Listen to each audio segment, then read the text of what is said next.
welcome to the premiere of our new show, Queens Around the Country. This is a show where we're going to be reaching out to some of our favorite queens from all around the country and see how they're doing during this crazy time, what they're keeping themselves occupied with, who they're with, how their part of the country is doing, and of course, we're going to find out what they think of what's going on in Drag Race. We hope that everybody out there is staying safe, staying healthy, and inside. We want to help entertain you. And today, to do that, I've reached out to one of the prettiest queens around, a girl who is a living Bratz doll. Yes, sweetie. She is Jersey's own Ariel Versace. Hi, Jonny. Honey, you look so damn good for being in quarantine. You got the hair, you got the eyes, you got the makeup, you got it all going on. This is technically my birthday outfit because I am one of those who is going to be suffering having their birthday within the quarantine. So you got to make the best of it, right? Yes. Now, how are you holding up? How is quarantine going for you? It's going okay. I think that's something that's really important, especially, I think it's like actually really cool seeing how like creative all the other drag queens, especially all drag queens, kings, anybody that's out of work, entertainers that are out of work. I think it's really cool seeing how everyone is keeping themselves occupied and still, you know, trying to make their coin during this time. But I think that the really important thing is just to stay busy, so you don't go crazy. Yeah, now you are in quarantine, not alone, but with your man and fellow queen, Chastity. Yes, he's downstairs still doing wig orders. Are you guys just in there beating your face? If you get bored, you're like, sweetie, let's do a new beat. Let's do a new video. We're beating our faces. We're beating other things. A lot of things is happening in quarantine. I don't know. You know what I mean? And we have Eddie here. Eddie Spaghetti, my dog. He might make a cameo. Eddie! There's big glump body coming up the stairs. Oh. Eddie, come here. Eddie, come look at that. I'm gonna bleed. Come here. Okay. Come here. Give me the arms. Oh my God. Oh no, not the face today.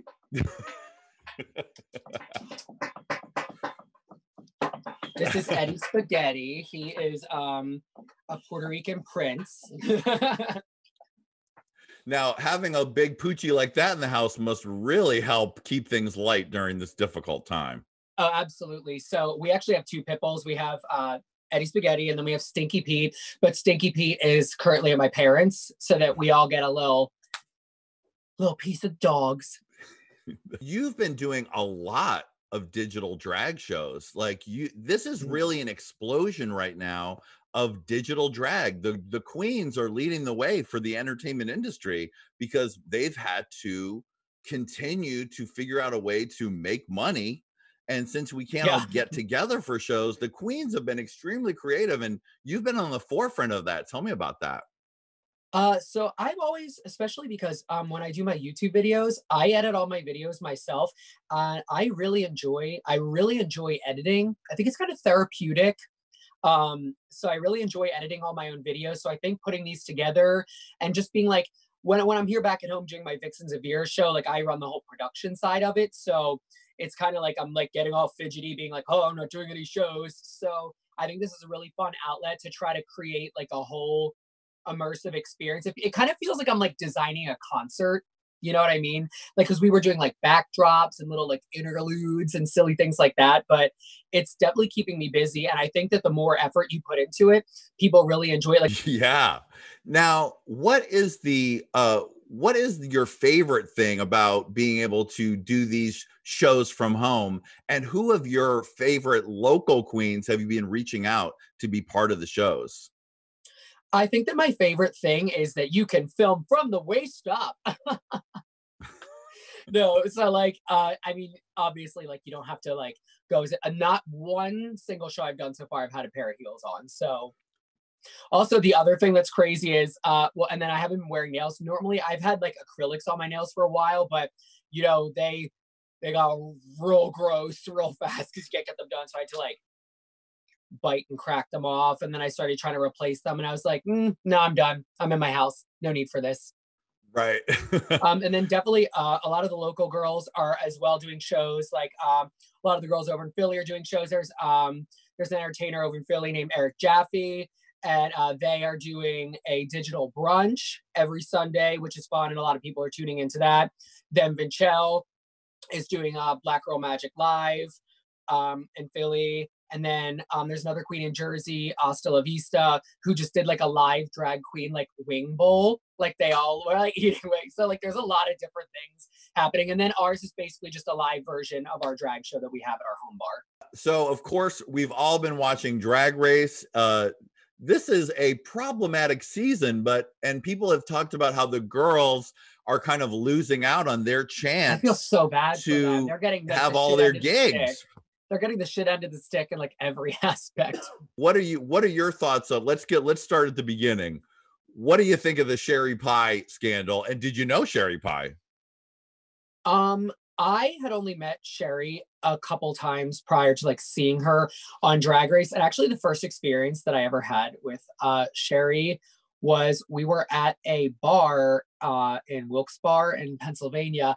I actually think that like Sherry, like aside from, this is me, I don't like support anything that she did, obviously, but I actually think that Sherry is like smart in like the look department, like the looks that she like comes up with. But I remember I never always thought of her like that, because the first time I worked with her, she showed up to a gig. She only brought like one wig and she only brought one dress, and the dress wasn't zipping. She asked Chastity to zip before, it wasn't zipping. So she literally just put on like a trash bag.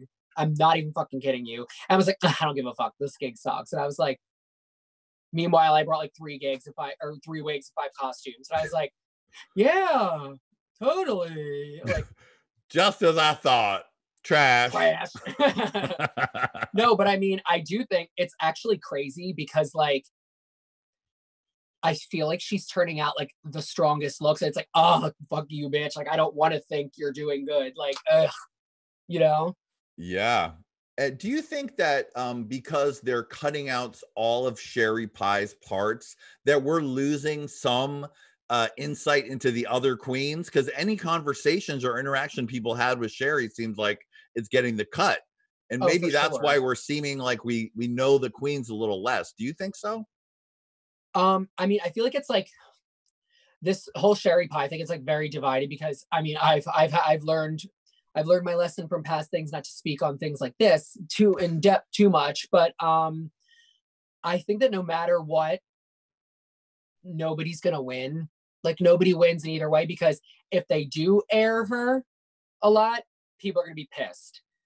If they cut her out completely, people are gonna be pissed. So it's like, you're not gonna win. Just make a choice. And the choice they made is to cut her out. Now, I would probably say like 80%. And it's like, I don't really have an opinion on it, because like I said, yeah, I mean that girl, that's it. Can we both do it together? Meh. Yeah.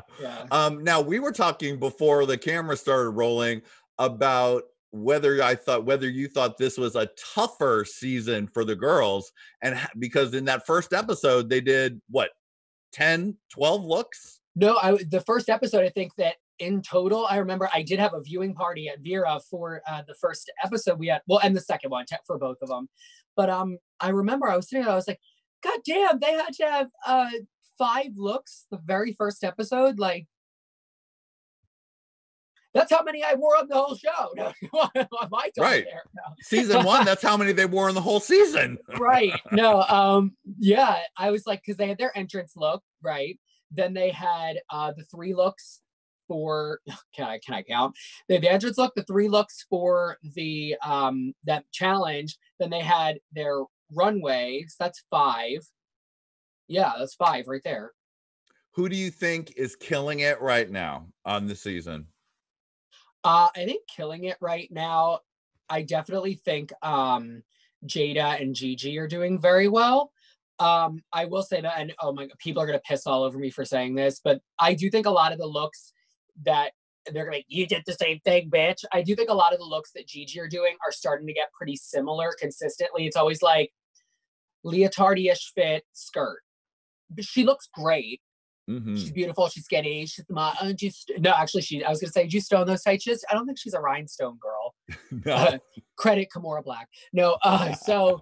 Yeah, but I do think that like, because she's so young, we're just like, okay. But like, she's killing it. Like, she killed the snatch game. Like, and you didn't expect that to happen. She has like a really nice confidence about her that I think is super strong, especially for somebody young. I think that she's really exuding a lot of confidence, which is awesome. And then I think Jada, I feel like Jada's like a professional, you know what I mean? Jada is doing really great. I also think Jan's doing really well. I think that her like demeanor on the show is like so funny though, because you're like, oh my God, girl, like I just feel like they'll be like having a conversation, like they're like, oh God, this was like so tough. This is blah, blah, blah, blah, blah, blah. And then Jan's like, I like pudding. And you're like, okay, girl. What do you think of Jan's confessional eyebrows? Oh my God. They're their own character, right? But see, I started shaving off this whole section of my eyebrow as well. And when I'm just going to like the grocery store, my eyebrows get a little questionably half drag as well. So Jan's, but also Jan is very cute. Jan's very cute, very handsome. Who do you think is trade of the season? Jada thought it was her. I think Jada's handsome. Yeah. Very, very good looking. I do think Jan's very attractive. Who else? Who else is there? Yeah, I think those two would probably be Jada and Jan. Yeah. Jada, J&J, looking good, feeling gorgeous. Gigi's like a cute little like nerdy video game boy. I like it. Yeah. All right, now we want to go to a couple of questions direct from our Patreon audience who are exclusively right now with us watching and are able to ask questions by being on our $10 Patreon level. It's an exclusive, sweetie. Everybody. David Abercrombie asked, if you could redo your time on Drag Race, what would you do differently? I think my whole thing where like, I don't know, I feel like I was like in my head the entire time. You're always going to be in your head on Drag Race. But I think just because I'm so used to, you know, like doing my YouTube things and everything like that, I'm so used to being in control of the production side of it. I was so terrified to be behind the camera on somebody else's terms, if that makes sense. And like being like directed kind of like the whole time on like what to say. And then, you know, you're quarantined a lot on Drag Race, you know, like you're separated in like the holding rooms.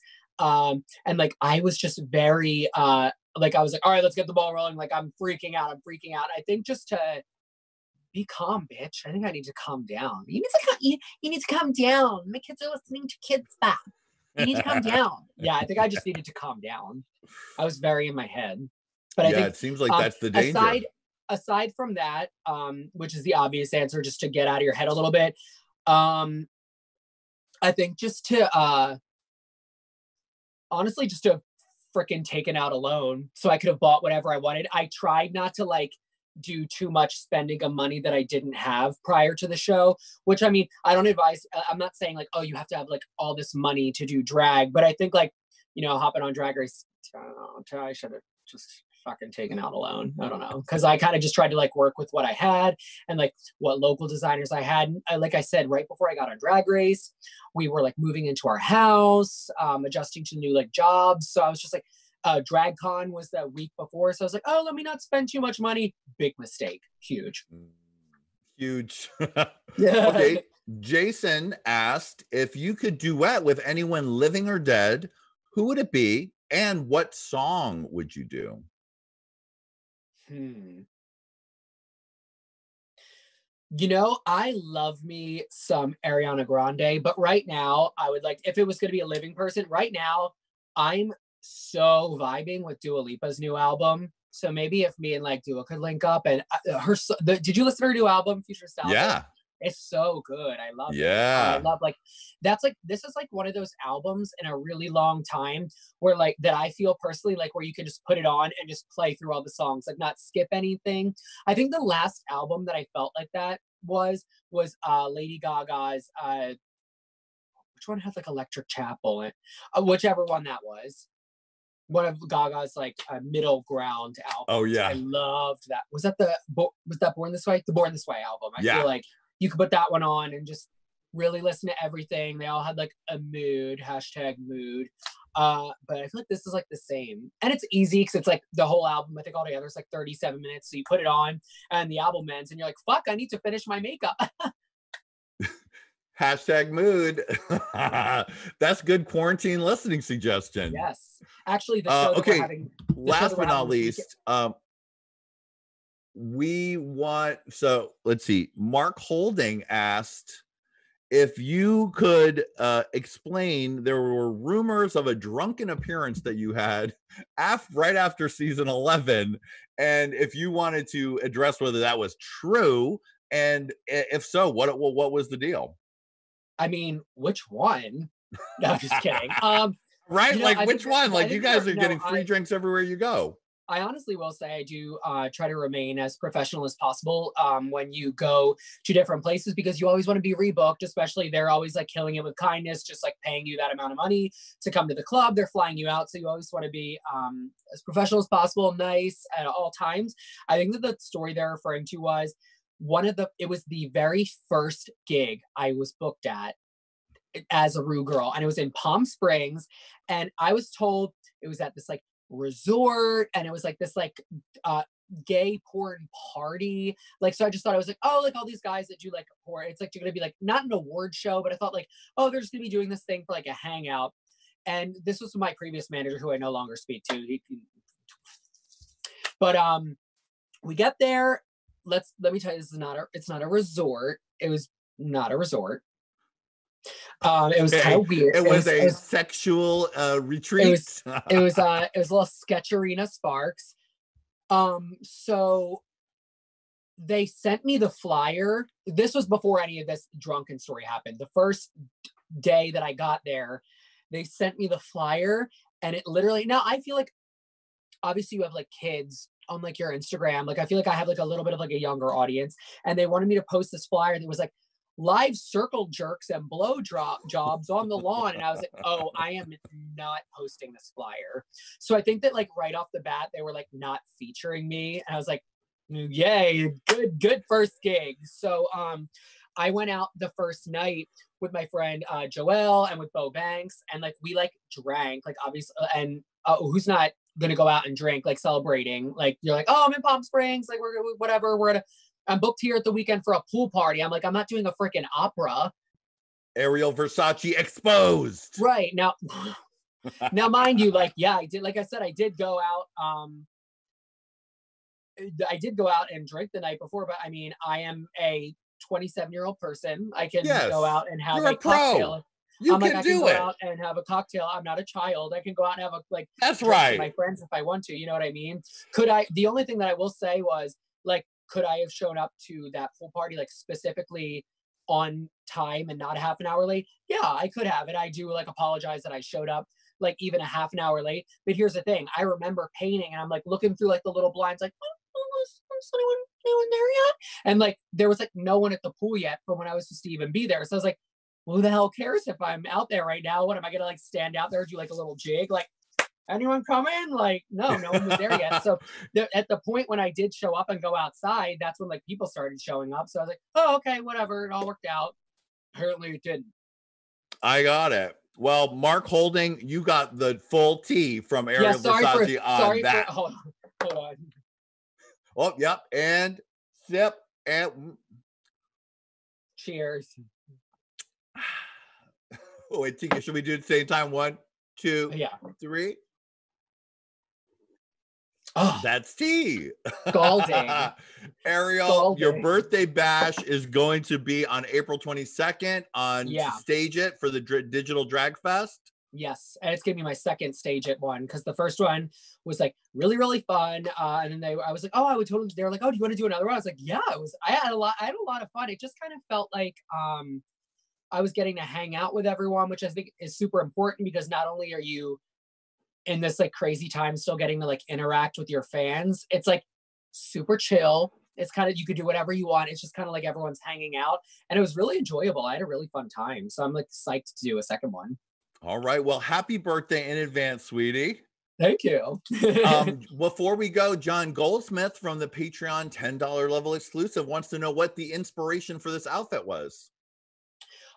So this outfit is from a designer in New York named Nini Lashiro, and this is actually the second time ever only that I'm wearing it. The first time I wore it was on Watch What Happens Live with Andy Cohen, when me and like the New York girls got invited to go be a guest bartender, aka just drink our asses off for an hour while they film. But yes, this is the second time I'm wearing it. I thought it would be a very perfectly appropriate for my birthday and for Jonny, you know. Yes. And then I just got this hair from a hair designer. And usually I make my like own hair, Chastity will, but a hair designer in California, Jesse James Charles, he posted this up for sale, and I was like, bitch, that is so cool looking. And I've never worn hair like this, like with like the finger waves and everything. I think it's super fun and cool for the birthday. Although it does give me really horrific flashbacks of when I was in cosmetology school and we had to practice doing finger waves on the mannequins. And in New Jersey, I have my cosmetology license. And when you do the test, you have to do like finger waves and perms and all this shit. It's a disaster. So this is giving me it's kind of giving me bad memories, but it's kind of stunty cunty, right? I love. Thank you, Ariel. Thank you for joining us on the first episode of Queens Around the Country. Thank you. We're so glad that you're doing safe and you're healthy in Jersey. Give our love to Chastity and the dogs, your parents, Cleopatra, all the girls at Vera. We're sending you lots of love. Before we head out, I'd like to say one more thing. So if there's any other drag queens watching, I can get you more information on this, but my Aunt Helene is currently doing a kind of like a drive or like a campaign right now. If any drag queens have any extra elastic from their costumes left over that you would like to donate to this organization to help create more masks to kind of like, you know, get around your ears, get yourself safe. I will have more information on that. I wish I had more on hand right now, but if anybody has any extra elastics or materials, please hit me up and I can put you in contact with her so we can keep everybody safe and healthy. That is great, Ariel. The people's queen. Thank you, Ariel. We love you, and we'll be thinking about you, and happy birthday in advance, sweetie. Thank you. I'm going to have so much tequila. And thanks to all of you guys watching. You can join us at patreon.com/HeyQueenTV for Queens Around the Country every Tuesday and Thursday, and you can exclusively ask questions if you're a patron. All right, bye everybody. Bye Ariel. Bye.